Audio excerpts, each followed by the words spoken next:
Everyone, welcome to Apex Institute. Do subscribe our channel for more education related content.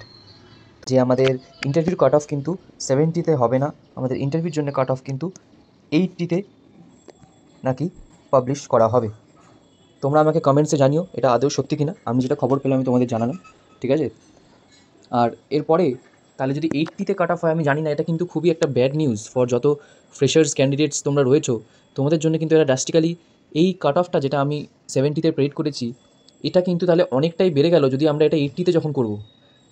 কারণ যখনই কাট অফটা কিন্তু আমাদের experience candidates versus freshers হয়ে যাবে, তখনই কিন্তু ব্যাপারটা অন্যরকম দাঁড়াবে।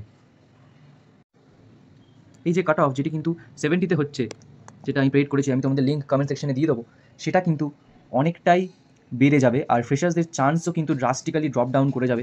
কারণ তোমরা নিজেরাই বিচার করো, যদি আমরা ভাবি যে ধরো একটা এক্সপিরিয়েন্স টিচার, ধরে নাও তার অন্তত আমি সবাই, তোমরা লিখেছো যে সবাই তো আর 10-এ 10 পাবে না, টিচিং এক্সপিরিয়েন্স বেশ, কিন্তু 2023-এও যারা ঢুকেছে, 2023, 24, 25 অন্তত তো 2 বছর 3 বছরের পাবে। আমি যদি অ্যাভারেজ 6ও ধরে রাখি তাদের, ঠিক আছে। ধরো তোমরা ফ্রেশার্স ক্যান্ডিডেটস যারা আছো, তারা ওএমআরে পাচ্ছ 55। আমি একদম খুবই যারা হাই মেরিট আছে তাদের কথাই বলছি, আউট অফ 60 প্লাস। তোমাদের যদি আমি অ্যাকাডেমিক্সে ধরলাম, ধরো তোমাদের আছে অ্যাভারেজে 8।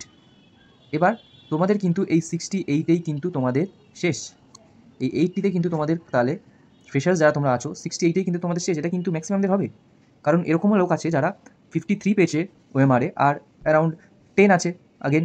এই যদি ফ্রেশার্স ভার্সেস এক্সপিরিয়েন্স ব্যাপারটা হয়, এটা কিন্তু অনেকটাই ডিসঅ্যাডভান্টেজেস টু ফ্রেশার্স ক্যান্ডিডেটস। কীভাবে, চলো, 63 কিন্তু আউট অফ 80 সে পাচ্ছে। এই 63 আউট অফ 80 কিন্তু তার ফাইনাল মেরিট যেতে চলেছে বিফোর ইন্টারভিউ, ঠিক আছে। এটা কিন্তু আমি জানি না এটা মানে যে কতটা ডিসঅ্যাডভান্টেজেস টু ফ্রেশার্স, তোমরা সবাই বুঝতে পারছো। তাহলে যখন এরমভাবেই এসএসসি নেওয়ারই ছিল, তাহলে ফ্রেশার্সদেরকে সুযোগ নাই দিতে পারতো। কারণ অনেকেই আছে তাদের সেরকম ফ্যামিলি ব্যাকগ্রাউন্ড থেকে তারা আসছে না, তারা চেষ্টা করছে এক্সামটি ক্র্যাক করার, যেটি হয়েছে 10 বছরে একবার, আবার হবে হয়তো 10 বছর আরও 10 বছর পর হবে 2036-এ। নেক্সট আমরা হয়তো আবার থার্ড এসএলএসটি এক্সাম নিয়ে আলোচনা করবো, ঠিক আছে। তো এইরকমই তো এক্সামের হাল। তো সেখানেও এতটা ডিসঅ্যাডভান্টেজ 10 মার্কসের, আমি জানি না এটা যদি সত্যি হয়, তোমরা কমেন্টসে জানাও এটা আদৌ সত্যি কিনা।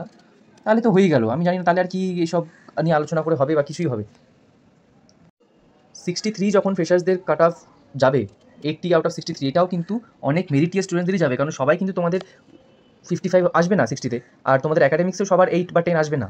এবার ধরো যাদের অ্যাকাডেমিক্সেও 10 আছে আর ফ্রেশার্স যারা, তারা 60-তে ধরো সেমি 53, 52 পাচ্ছ, সেই তো 63 অ্যারাউন্ডই কিন্তু তোমাদের মার্কসটা ঘোরাফেরা করবে, ঠিক আছে। এবার ধরো আমরা যারা ইন সার্ভিস আছে তাদের আমরা ধরে নিলাম, ঠিক আছে। যারা এক্সপিরিয়েন্সড টিচার্স আছে, আমরা যদি তাদেরটা এবার ক্যালকুলেট করি, ধরো এবার ওরা তো তার তোমাদের মতো ফ্রেশার্সদের মতো অনেক বেশি চর্চায় হয়তো নেই, তাদের ফ্যামিলি আছে, তাদের এজটাও হয়েছে, তো ধরে নিলাম তারা হয়তো অ্যাভারেজলি 48 পাচ্ছে। বেশ, ধরে নিলাম 48 তারা পাচ্ছে আউট অফ 60, ঠিক আছে। প্লাস এদের কিন্তু অ্যাকাডেমিক্স, যেহেতু এরা অলরেডি কোয়ালিফাইড টিচার্স ছিলেন, অনেকেরই কিন্তু 10, 8 to 10 থাকবেই, ঠিক আছে। আমি যদি এটা আগেন, তোমাদের যেহেতু 8 ধরেছি, আমি এদেরও এটা 8ই ধরলাম। প্লাস এবার এদের চলে আসবে এক্সপিরিয়েন্স, ঠিক আছে। সেই এক্সপিরিয়েন্সটা কিন্তু তোমরা অনেকেই বলছো সবার তো 10-এ 10 হবে না, কিন্তু অ্যাটলিস্ট 6 তো হবেই। 3 ইয়ার্স এক্সপিরিয়েন্স তো অনেকেরই আছে। তো আমি যদি সব থেকে লোয়েস্ট মার্জিনটাও 6টাও যদি ধরি, তাহলেও আমার হচ্ছে 48 + 8, 56 আর 6, 62। তুমি বুঝতে পারছো এটা কতটা ডিফারেন্স। কারণ এবার তোমাকে বুঝতে হবে সবাই কিন্তু 48 পাবে না, 48টা তো একটু বেশি লোই হয়ে গেল, সবাই 48 পাচ্ছে এক্সপিরিয়েন্স টিচারটা হবে না, ঠিক আছে। তোমরা ধরে রাখতে পারো এই 48টা হয়ে যাবে অ্যারাউন্ড 50, ঠিক আছে। তোমরা ধরেই রাখো 50, কারণ 48টা কিন্তু আমি লোয়েস্ট মার্জিন ধরলাম। যে হয়তো একদম কাট অফের লিস্টে থাকবে সে হয়তো 48 পেতে পারে, কিন্তু 50ও সে পেতে পারে। একটা দুটো প্রশ্নতে কিন্তু অনেকটাই ডিফারেন্স চলে আসছে। প্লাস আমরা যদি আবার 8 করি, আর টিচিং এক্সপিরিয়েন্স এদের 6, আবার অনেকের টিচিং এক্সপিরিয়েন্স তো 10ও থাকবে, সেখানে কিন্তু হয়ে যাচ্ছে অ্যারাউন্ড 64তে এমনি হচ্ছে। আর যারা 10 on 10 পাবে টিচিং এক্সপিরিয়েন্সে, তাদের কিন্তু চলে যাচ্ছে অনেক বেশি, অ্যারাউন্ড 4 মার্কস আরও বেশি তোমরা যদি বাড়ি দাও, তাহলে কিন্তু অ্যারাউন্ড 68 আউট অফ 80। আর ফ্রেশার্সরা যেখানে কিন্তু আছে 63 আউট অফ 80। এই হচ্ছে হিসেব। তোমরা এবার কমেন্ট করে জানাও যে তোমাদের কত কী হচ্ছে, বা তোমাদের কী মনে হয় এই সিস্টেমটা নিয়ে, এটা কি আদৌ সত্যি। কারণ আমার কাছে কোনো, আমি জানি না, আমি জাস্ট আপডেটটা পেলাম যে এই সিস্টেমেই নাকি ইন্টারভিউ হবে। যদি এটা হয়, আমি তো তাহলে তো আর ফ্রেশার্সদের জন্য এটা খুবই ব্যাড নিউজ।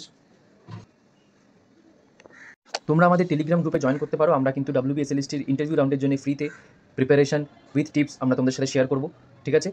প্লাস আমরা UGC NET 2 যারা তোমাদের জেনারেল পেপার 1 আছে প্লাস পেপার 2 ইংলিশের জন্য আমরা কিন্তু ফ্রি কোর্সেস আমাদের ইনস্টিটিউট থেকে শুরু করতে চলেছি। তোমরা যারা ইচ্ছুক উইথাউট এনি কস্ট, সবথেকে বড় কথা, কারণ আমরা ওরকম নই যে গাদা গাদা টাকা নিয়ে মানুষ ঠকাই, ঠিক আছে? আমরা টিচিংটাকে আমরা আমাদের সার্ভিস হিসাবেই দেখি, নট আ প্রফেশন। তো তোমরা যারা ইচ্ছুক, তোমাদের যাদের দরকার, তোমরা গ্রুপ জয়েন করতে পারো।